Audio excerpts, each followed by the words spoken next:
Thank you, Emma. As we mentioned at the top of the hour, Tunisian police arresting the nephew of the suspected Berlin attacker along with 2 other people. Authorities saying all 3 were in contact with the suspect who tried to recruit his nephew to pledge allegiance to ISIS. Now, this week's terror strike in Berlin has now prompted the FBI to alert Americans, saying that ISIS is now urging attacks on holiday events and churches. Joining us now with some thoughts on all this, Dr. Jasser, president of the American Islamic Forum for Democracy. Welcome, sir. Good to have you here today.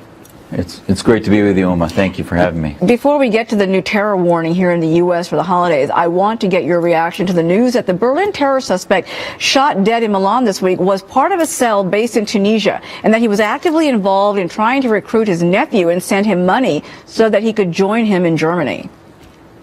Well, it's, again, not surprising, and sadly, Uma, in a post-mortem, we always describe these as cells, when in fact pre-mortem it could have been done. He was a known wolf. He wasn't an unknown entity. He was in an Italian prison for 4 years. Odds are he was somewhat radicalized during that stay. Then Italy sort of just boots him out, deports him to nowhere, no specific place. He had sought asylum from Tunisia, which is already bizarre. Why would you need asylum from Tunisia? The Arab Spring had happened. They had a parliament democracy that was evolving, but then he goes to Germany, and in the last year he had 4 interactions with the law in Germany, drugs, a knife on a bus, and then he was being monitored until September. Then they bizarrely took him off being monitored, and his roommate was being connected to an ISIS cell, and then now they're finding that he had a video in December in which he declared allegiance 4 or 5 weeks ago to ISIS, and if he had been monitored, they would have seen this. So as we always see, there's always a support system of family, of ideologues within the community that are, now while most Muslims don't support this,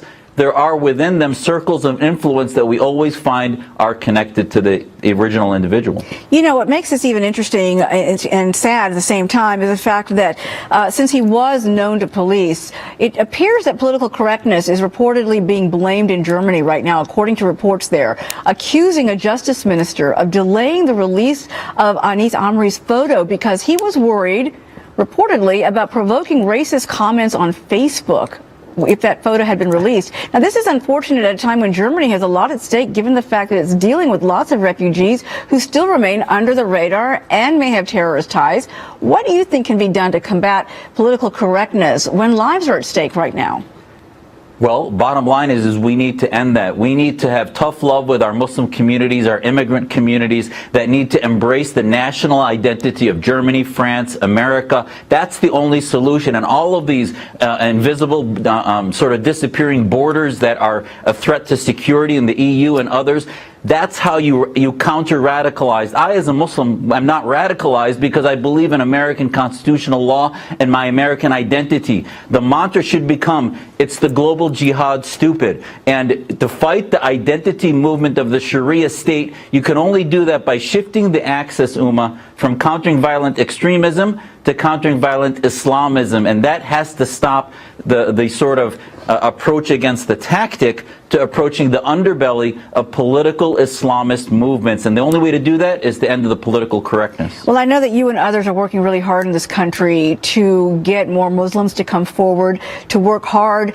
against those who are, you know, putting out extremist ideology out there, and to work hard to stop this and to speak out against those who do and try to inform authorities about those individuals.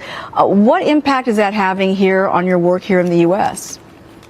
Well, hopefully we can shift from simply the whack-a-mole program, where we simply go from attack to attack, to realizing that this is a time in history in which Islam is fighting against theocracy. It's not only ISIS that's the enemy, but the global Islamic State movements, whether the Islamic Republic of Pakistan, Republic of Iran, the Saudi Sharia state. All of these are cauldrons that are radicalizing our community, and we only in the West have the solution to this, and we have to embrace our Muslim reform movement and other Muslim reformers that are willing to identify the problem as the Islamist identity movement as the problem, and the solution being secular Muslims that want to embrace the secular state, states based in reason and law, not based in Sharia. And that's the only way to do it. And hopefully with the new Trump administration, they'll begin to weed out the CVE narrative and bring in the CVI narrative, which is countering Islamism. And really quickly, in the few seconds I have left, what's your reaction to the latest warning that's been put out by the FBI that ISIS is now saying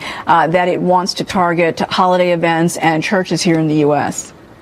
Well, we see this every year. We saw it last year with San Bernardino. We saw it in Paris last November. I mean, this is natural. It's a theopolitical war. Every American should be on watch in this time of religious fervor and belief in Christmas and other things. That's when they attack us. But as a Muslim, I'll tell you, Merry Christmas. We cannot change who we are. That's when they win. We have to celebrate the holidays we believe in and our social contracts as Americans and believers in freedom. Well said. Thank you, sir. Good to see you as always. Happy holidays to you.